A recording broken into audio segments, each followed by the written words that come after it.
ഈശോ മിശിഹായ്ക്ക് സ്തുതിയായിരിക്കട്ടെ. ഞാൻ മാണിപ്പറമ്പിലച്ചൻ. മരിയൻ ധ്യാനം എപ്പിസോഡ് 163. നമ്മൾ നന്മ നിറഞ്ഞ മറിയമേ സ്വസ്തി എന്നുള്ള പ്രാർത്ഥനയുടെ രണ്ടാം ഭാഗം, പരിശുദ്ധ മറിയമേ തമ്പുരാന്റെ അമ്മേ എന്നുള്ള ആ സംജ്ഞയെക്കുറിച്ചാണ് നമ്മൾ ധ്യാനിച്ചുകൊണ്ടിരിക്കുന്നത്. ലൂക്കാസിന്റെ സുവിശേഷം 1-ാമത്തെ അധ്യായം 43-ാം വചനത്തിൽ എന്റെ കർത്താവിന്റെ അമ്മ എന്റെ അടുക്കൽ വന്നു, ഇതെങ്ങനെ സംഭവിച്ചു എന്ന് എലിസബത്ത് പറയുന്നുണ്ട്. എൻ്റെ കർത്താവിൻ്റെ അമ്മ, അതേക്കുറിച്ച് നമ്മൾ അത് എൻ്റെ കർത്താവിൻ്റെ അമ്മ എന്നുള്ളത് നമ്മൾ തമ്പുരാൻ്റെ അമ്മ എന്ന് നമ്മൾ പറയുന്നു മലയാളത്തിൽ. എന്തുകൊണ്ടാണ് ദ്രാവിഡ ഭാഷയിൽ എന്താണ് തമ്പുരാൻ്റെ അമ്മ എന്ന വാക്കിൻ്റെ അർത്ഥം നമ്മൾ കണ്ടു കഴിഞ്ഞു. അതിൻ്റെ സംസ്കൃത രൂപം കർത്താവിൻ്റെ അമ്മ, അതിൻ്റെ അർത്ഥം നമ്മൾ കണ്ടു കഴിഞ്ഞു.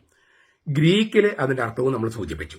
ക്യൂരിയോസ് എന്ന വാക്കിൻ്റെ അർത്ഥം നമ്മൾ മലയാളത്തിൽ നിന്ന് അതിൻ്റെ ദ്രാവിഡ റൂട്ട്, സംസ്കൃത റൂട്ട്, പിന്നെ നമ്മൾ ഗ്രീക്കിലേക്ക് പോയി. ഇനി നമ്മളതിൻ്റെ എലിസബത്ത് സംസാരിച്ച ഭാഷ ഗ്രീക്കായിരിക്കാൻ സാധ്യത വളരെ കുറവാണ്. അന്ന് അവർ സംസാരിച്ചത് അരാമിയ ഭാഷയാണ്. അരാമിയ ഭാഷയിലും അത് ഹെബ്രായ ഭാഷ എന്നും പറഞ്ഞിരുന്നു. ഹെബ്രായ ഭാഷയിലൊക്കെ എന്തായിരിക്കാം എലിസബത്ത് പറഞ്ഞിരിക്കുക? എലിസബത്ത് അന്ന് സംസാരിച്ച ഭാഷ അന്ന് എന്തായിരിക്കും പറഞ്ഞിരിക്കാൻ സാധ്യതയുള്ളത് അദോണി എന്നാണ്. അദോണി എന്ന് പറയുന്നത് ഈ BC 3-ാം നൂറ്റാണ്ട് മുതൽ യാഹ്വേ എന്ന ദൈവനാമം, ദൈവത്തിന്റെ നാമമാണ് യാഹ്വേ. ആ 4 അക്ഷര ടെട്രാഗ്രമ്മത്തോൺ എന്നാണ് പറയുക. 4 അക്ഷര നാമം എന്നാ പറയുക. ആ പേര് പോലും ആ നാമം എന്ന് പലപ്പോഴും ഉപയോഗിക്കും. ഇസ്രായേൽക്കാർ പറയുമ്പോൾ, യഹൂദന്മാർ പറയുമ്പോൾ ആ നാമം ദ നെയിം എന്നേ പറയൂ. 4 അക്ഷര ദൈവനാമം എന്നും പറയും. 4 അക്ഷരം എന്ന് പറയാൻ കാരണം യാഹ്വേ എന്ന് എഴുതുന്നത് ഹീബ്രുവിൽ എഴുതുമ്പോൾ 4 അക്ഷരമാണ്. നമ്മൾ ഇംഗ്ലീഷിൽ അത് എഴുതുമ്പോൾ YHWH എന്ന്. അപ്പോൾ 4 അക്ഷരം, ഹീബ്രുവിൽ 4 അക്ഷരമാണ്. യാഹ്വേ അങ്ങനെ ഉച്ചരിക്കാൻ പറ്റൂ? യഹോവ എന്ന് ഉച്ചരിക്കാൻ പറ്റില്ല. യഹോവ സാക്ഷികൾ എന്ന വാക്ക് തന്നെ തെറ്റാണ്. യഹോവ എന്ന് അത് ഉച്ചരിക്കാൻ കഴിയില്ല. അത് അവർ തന്നെ സംബന്ധിച്ചിട്ടുള്ള സംഗതിയാണ്. പക്ഷെ ഞങ്ങൾ ഉപയോഗിച്ചുകൊണ്ട് ഇനിയും ഉപയോഗിക്കുമെന്ന് അവർ ഒരു തീരുമാനം എടുത്തിരിക്കുക. അങ്ങനെ ഉച്ചരിക്കാൻ പറ്റില്ല എന്ന് അവർ തന്നെ സംബന്ധിച്ചിട്ടുണ്ട്. അവർ വെബ്സൈറ്റിൽ നോക്കി കാണാം യഹോവ സാക്ഷികളുടെ. ഏതായാലും ഈ യഹോവ എന്ന യാഹ്വേ എന്ന വാക്ക്, ആ നാമം ഉച്ചരിക്കാൻ BC 3-ാം നൂറ്റാണ്ട് മുതലെങ്കിലും, ക്രിസ്തുവിന് മുമ്പ് 3-ാം നൂറ്റാണ്ട് മുതലെങ്കിലും ആ നാമം ഉച്ചരിക്കാൻ അവർ മടിച്ചു. യഹൂദന്മാർ, ഇസ്രായേലിൽ മടിച്ചു.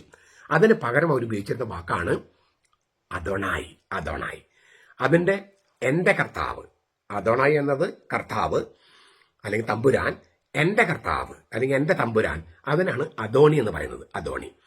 അപ്പോ യാഹ്വേ എന്ന നാമം തന്നെയാണ്, ആ നാമം പറയാനുള്ള ഒരു ബഹുമാനം കൊണ്ടുള്ള പേടി കൊണ്ടാണ് അവര് അദോണായി അല്ലെങ്കിൽ എന്റെ കർത്താവ് അദോണി എന്ന് പറയുന്നത്. അപ്പൊ എന്താണ് ഈ യാഹ്വേ എന്ന നാമം? ഈ നമുക്കറിയാം, പുറപ്പാടിന്റെ പുസ്തകം 3-ാമത്തെ അധ്യായത്തിലാണ് ഈ ദൈവം നാമം വെളിപ്പെടുത്തുന്നത്. ആ സമയത്ത് ദൈവം തന്നെ പറയുന്നുണ്ട്, പിതാക്കന്മാര് അബ്രഹാമിന്റെയും ഇസഹാക്കിന്റെയും യാക്കോബിന്റെയും ദൈവമാണ് ഞാൻ, അവരോട് സംസാരിച്ച് ഞാൻ തന്നെയാണ്. പക്ഷെ എന്റെ പേര് ഞാൻ അവർക്ക് വെളിപ്പെടുത്തിയിരുന്നില്ല. എന്റെ പേര് ഞാൻ ആദ്യമായിട്ട് വെളിപ്പെടുത്തി നിനക്കാണ്. എന്താണ് എന്റെ പേര്? ആദ്യം ഇല്ലേ, ഈ ഫസ്റ്റ് പേഴ്സണിലാണ് ദൈവം പറഞ്ഞത്, എഹിയേ അഷർ എഹിയേ. നമ്മൾ തർജ്ജമ ചെയ്യുന്നത് ഞാനാണ് എന്നൊക്കെയാണ് തർജ്ജമ ചെയ്യുന്നത്.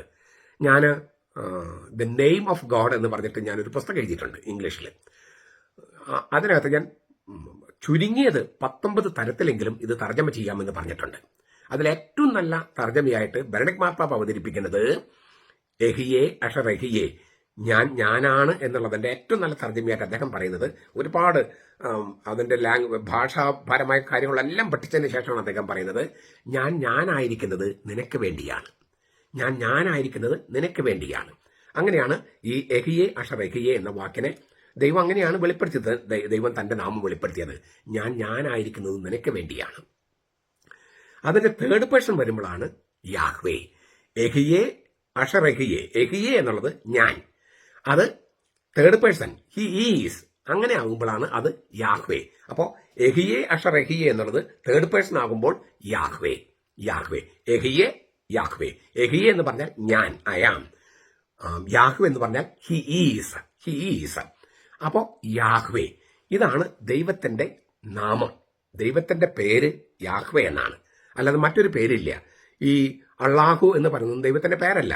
അള്ളാഹു എന്നുള്ളത് അറബിയിൽ ഇപ്പൊ നമ്മൾ ദൈവം എന്ന വാക്ക് നമ്മൾ മലയാളത്തിൽ ഉപയോഗിക്കുന്നു. അത് തന്നെ മലയാളമല്ലത്. സെവുസ് എന്നുള്ളത് ഗ്രീക്കിൽ സെവുസ് എന്നുള്ളത് ദെവുസായി ലത്തീനില്. അതാണ് പിന്നീട് നമ്മൾ മലയാളത്തിൽ ദൈവം എന്ന് നമ്മൾ ഉപയോഗിക്കുന്നത്. അപ്പോൾ ഇത് ദൈവം എന്നത് മലയാളത്തിൽ ഉപയോഗിക്കുന്നത് പോലെ അറബി ഭാഷയിൽ ദൈവം എന്ന അർത്ഥമുള്ളൊരു വാക്കാണ് അള്ളാഹു. അല്ലാതെ അള്ളാഹ് എന്ന് പറയുന്നത് ദൈവത്തിന്റെ പേരല്ല. ഏകസത്യ ദൈവത്തിന് ഒറ്റ പേരേ ഉള്ളൂ, അത് യാഹ്വേ എന്നാണ്. ആ യാഹ്വേ എന്ന നാമം അത് യാഹ്വയോടുള്ള ദൈവത്തോടുള്ള ബഹുമാനത്താൽ യഹൂദര് BC 3-ാം നൂറ്റാണ്ട് മുതലെങ്കിലും പറഞ്ഞിരുന്നത് അദോണായി എന്നാണ്. യാഹ്വേ എന്നതിന് പകരം അദോണായി എന്നാണ്. എലിസബത്ത് പറഞ്ഞിരിക്കാൻ സാധ്യതയുള്ളത് അദോണായി എന്നാണ്. ആ അദോണായി തന്നെ എന്റെ എന്ന് പറയുമ്പോൾ അദോണി എന്നാണ്. ഇതാണ് പറഞ്ഞിരിക്കുക, അതായത് എലിസബത്ത് പറഞ്ഞിരിക്കുക. നമ്മൾ കുറച്ചുകൂടി മുന്നോട്ട് പോകുമ്പോൾ നമ്മൾ മനസ്സിലാക്കുന്നത് ഈശോയുടെ മഹാപുരോഹിത പ്രാർത്ഥനയാണ്. യോഹന്നാന്റെ സുവിശേഷം 17-ാമത്തെ അധ്യായത്തിൽ അത് എലിസബത്ത് പറഞ്ഞിട്ട് കുറച്ച് വർഷങ്ങൾ കഴിഞ്ഞിട്ട് എലിസബത്ത് പറയുന്നത് ഈ മറിയം ഗർഭം ധരിച്ച ആ സന്ദർഭത്തിലാണല്ലോ. അതായത് മറിയത്തിന്റെ മഗ്നിഫിക്കാത്ത് സ്തോത്രഗീതത്തിന്റെ ആ സന്ദർഭത്തിലാണ്. മറിയം ഗർഭം ധരിച്ചു കഴിഞ്ഞിട്ട് എലിസബത്തിനെ കാണാൻ പോയ സമയത്താണ് എന്റെ കർത്താവിന്റെ അമ്മ എന്ന് പറയുന്നത്. അത് കഴിഞ്ഞിട്ട് മറിയം 10 മാസം കഴിഞ്ഞ് യേശുവിനെ പ്രസവിച്ചു. അത് കഴിഞ്ഞ് 30 വയസ്സ് കഴിഞ്ഞിട്ട് 30-ാമത്തെ വയസ്സിലാണ് ഈശോ പരസ്യജീവിതം ആരംഭിക്കുന്നത്. ആ പരസ്യജീവിതത്തിന്റെ അവസാനത്തിലാണ്, അന്ത്യത്താഴ വേളയിലാണ് മഹാപുരോഹിത പ്രാർത്ഥന ചൊല്ലിക്കൊണ്ട് ഈശോ മിശിഹ 12 സ്ലീഹന്മാരെ പുരോഹിതന്മാരായിട്ട് വാഴിക്കുന്നത്. ആ മഹാപുരോഹിത പ്രാർത്ഥനയിൽ ഈശോ പറഞ്ഞ പ്രധാനപ്പെട്ട സംഗതിയുണ്ട്. എന്താണ്? നിന്റെ നാമം ഞാൻ അവർക്ക് വെളിപ്പെടുത്തി, ഇനിയും വെളിപ്പെടുത്തും. അതൊരു പുതിയ നാമമാണോ? ഈ യാഹ്വേ എന്ന നാമം അല്ലാതെ മറ്റൊരു നാമമാണോ? അല്ല. നമ്മൾ അപ്പസ്തല നടപടിയിൽ കാണുന്നുണ്ട്, സ്ലീഹന്മാർ നടപടി പുസ്തകത്തിൽ കാണുന്നുണ്ട്, ഈശോയുടെ നാമത്തിൽ കാര്യങ്ങൾ ചെയ്യുന്നു. നിങ്ങൾ എന്റെ നാമത്തിൽ പ്രാർത്ഥിക്കുമെന്ന് പറയുന്നുണ്ട് കർത്താവ്. ഈശോയുടെ നാമത്തിൽ പ്രാർത്ഥിക്കുന്നത് കൂതാശകളാണ്. അല്ലാണ്ട് പരീക്ഷയ്ക്ക് മാർക്ക് കിട്ടണേ, ജോലി കിട്ടണേ എന്ന കാര്യമൊന്നും ഈശോയുടെ നാമത്തിൽ ചെയ്യേണ്ട കാര്യങ്ങളല്ല. ഈശോയുടെ നാമം ഉപയോഗിക്കുന്നത് ദൈവത്തിന്റെ തിരുനാമം വൃഥാ ഉപയോഗിക്കാൻ പാടില്ല. അത് കൂതാശകൾക്ക് മാത്രം ഉപയോഗിക്കുന്ന സംഗതിയാണ്.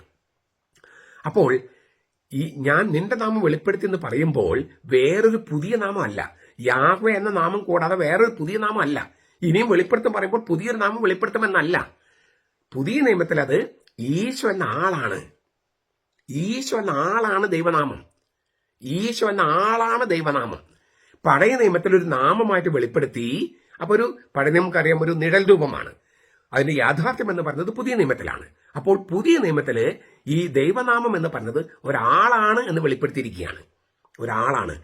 ഈശോ എന്ന ആളാണ് ദൈവനാമം. അതുകൊണ്ട് പിതാവിന്റെയും പുത്രന്റെയും പരിശുദ്ധാത്മാവിന്റെയും നാമത്തിലേക്ക് സ്നാനപ്പെടുത്തുക എന്ന് പറഞ്ഞാൽ പിതാവിന്റെയും പുത്രന്റെയും പരിശുദ്ധാത്മാവിന്റെ നാമമായിരിക്കുന്ന ഈശോയിലേക്ക് സ്നാനപ്പെടുത്തുക എന്നാണ്. ഈശോയിലേക്ക്. അതാണ് റോമാലേഖനം 11-ാമത്തെ അധ്യായത്തിൽ പൗലോസ് പറയുന്നത്, നാം ഒട്ടിച്ചു ചേർക്കപ്പെടുകയാണ്. ഈശോയുടെ തുറന്നു കിടക്കുന്ന പാർശ്വത്തിൽ നാം ഒട്ടിച്ചു ചേർക്കപ്പെടുകയാണ്. അവിടെ നിന്നൊഴുകിയ ജീവജലത്താലും അവിടെ നിന്നൊഴുകിയ ജീവരക്തത്താലും, മാമോദീസയാലും കുർബാനയാലും. ഇങ്ങനെയാണ് ഈശോ എന്ന സാക്ഷാൽ മുന്തിരിച്ചെടിയോട് നമ്മൾ ഒട്ടിച്ചു ചേർക്കപ്പെടുന്നത്. അപ്പൊ ഈശോ എന്ന ആളാണ് നാമം. ഈ യാഹ്വേ എന്ന നാമം, യാഹ്വേ എന്ന നാമമാണ് പഴയ നിയമത്തില്. പുതിയ നിയമത്തിൽ പറയാണ് ആ ദൈവനാമം ഒരാളാണ്. അപ്പോൾ യാഹ്വേയുടെ അമ്മ എന്നാണ് അദോണി, അല്ലേ? അദോണി, എന്റെ കർത്താവിന്റെ അമ്മ എന്ന് എലിസബത്ത് പറയുമ്പോൾ എന്റെ യാഹ്വയുടെ അമ്മ എന്നാണ്. പക്ഷെ ഓരോ വാക്കിന് അർത്ഥമുണ്ട്. ഇപ്പൊ നമ്മൾ എ ബുക്ക് ഓഫ് പ്രയർ, പ്രാർത്ഥനയുടെ പുസ്തകം എന്ന് പറഞ്ഞാൽ പ്രാർത്ഥനയുടെ പുസ്തകം, പ്രാർത്ഥന ഇല്ലേ? ഇപ്പം ഞാൻ എന്നെ കുറിച്ച് പറഞ്ഞാൽ ജോസ് സൺ ഓഫ് അന്തോണി, അന്തോണിയുടെ മകൻ, അന്തോണി ജനിപ്പിച്ചു എന്നാണ്. അതേ അർത്ഥമാണോ ബുക്ക് ഓഫ് പ്രയർ എന്ന് പറയുമ്പോൾ? സൺ ഓഫ് അന്തോണി എന്ന് പറയുന്ന അതേ അർത്ഥമാണോ ബുക്ക് ഓഫ് പ്രയർ എന്ന് പറയുമ്പോൾ? അല്ല. ആ ഓഫിന് അർത്ഥ വ്യത്യാസമുണ്ട്. പ്രാർത്ഥനാ പുസ്തകം എന്നാണ് അർത്ഥം. ഇപ്പൊ സൺ ഓഫ് അന്തോണി എന്ന് പറഞ്ഞാൽ അന്തോണി ആയിരിക്കുന്ന ജോസ് എന്നല്ലല്ലോ അർത്ഥം, അന്തോണി ജനിപ്പിച്ചവൻ. അപ്പൊ ഓഫ് എന്ന വാക്കിന് ഓരോ സന്ദർഭത്തിലും ഓരോ അർത്ഥമുണ്ട്. അതിന്റെ വ്യാകരണം ഒന്നും പറയാതെ തന്നെ നമുക്ക് കാര്യങ്ങൾ മനസ്സിലാകും. അപ്പോ എന്റെ കർത്താവിന്റെ അമ്മ, എന്റെ യാഹ്വയുടെ അമ്മ എന്ന് പറഞ്ഞാൽ പരിശുദ്ധ തൃത്വത്തെ പ്രസവിച്ചവൾ എന്നല്ല അർത്ഥം. മറിച്ച് മറിയത്തിൽ നിന്ന് ജനിച്ചവൻ യാഹ്വേ നാമധാരിയായ ദൈവമാണ്, സത്യദൈവമാണ്. ദൈവത്തെ പ്രസവിച്ചവൾ എന്നല്ല അർത്ഥം, മറിച്ച് അവളിൽ നിന്ന് ജനിച്ചവൻ സത്യദൈവമാണ്, യാഹ്വയാണ്. യാഹ്വേ നാമധാരിയായ ഈശോയാണ്. മറിയത്തിന്റെ ഗർഭത്തിൽ മനുഷ്യനായി ജനിച്ചത് ദൈവപുത്രനാണ്, ദൈവം തന്നെയായ പുത്രനാണ്.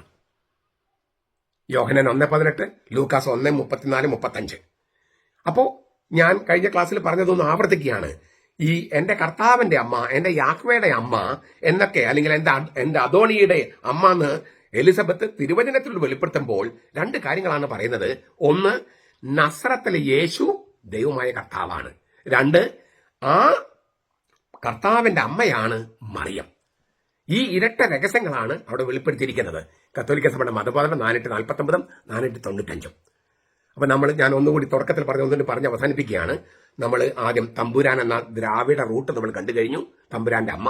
പിന്നെ നമ്മൾ സംസ്കൃത റൂട്ടിൽ കർത്താവിന്റെ അമ്മ. അത് നമ്മൾ പിന്നെ ഗ്രീക്ക് ഭാഷയിലേക്ക് പോയി ക്യൂരിയോസ്. ആ ഗ്രീക്ക് ഭാഷയിലാണ് ലൂക്കാസ് എഴുതിയിരിക്കുന്നത്. ക്യൂരിയോസിന്റെ അമ്മ, എന്റെ ക്യൂരിയോസിന്റെ അമ്മ. അത് കഴിഞ്ഞിട്ട് നമ്മൾ ഈ എലിസബത്ത് പറഞ്ഞിരിക്കാൻ സാധ്യതയുള്ള വാക്കെന്താണ്? എന്റെ അദോണിയുടെ അമ്മ, അല്ലേ? അദോണിയുടെ അമ്മ, എന്റെ യാഹ്വയുടെ അമ്മ. അപ്പോൾ ഇങ്ങനെയുള്ള അത്രമാത്രം ആഴമേറിയ സംഗതികളാണ് ഈ മറിയത്തിന്റെ ഈ മരിയ സ്തുതിയിൽ നമ്മൾ ചെയ്യുന്നത്. തിരുവചനങ്ങൾ കൊണ്ട് കോർത്തിരിക്കുന്ന പ്രാർത്ഥന എന്നാണ് റോസറി എന്ന വാക്കിനർത്ഥം. തിരുവചനങ്ങൾ കൊണ്ട് കോർത്തിട്ട് മറിയത്തോട് കൂടി ചേർന്ന് മറിയത്തിന്റെ വീക്ഷണത്തിലും മറിയത്തിന്റെ കൂടെ ഉണ്ടായിരുന്നവരുടെ വീക്ഷണത്തിലും ദൈവത്തെക്കുറിച്ച് ആലോചിച്ച് ധ്യാനിച്ച് പ്രാർത്ഥിച്ച് ആ തിരുവചനങ്ങൾക്ക് ആഴത്തിലേക്ക് ഇറങ്ങിച്ചെന്ന് അങ്ങനെ നമ്മളുടെ ശരീരം തന്നെ, നമ്മുടെ ജീവിതം തന്നെ വചനമായി മാറാനുള്ള ഒരു ശ്രമമാണ് ഈ തെയോത്തോക്കസിന്റെ തിരുവചനക്കൊന്ത, തെയോത്തോക്കസിന്റെ വചനക്കൊന്ത. അത് ആ തരത്തിൽ സ്വീകരിക്കാനും ഇതെല്ലാം മനസ്സിലാക്കി ചൊല്ലാനും നമുക്ക് കഴിയട്ടെ. നമ്മുടെ ജീവിതത്തെ മുഴുവൻ പിടിച്ച് സ്വാധീനിക്കുന്ന ഒരു പ്രാർത്ഥനയായിട്ട് മാറട്ടെ.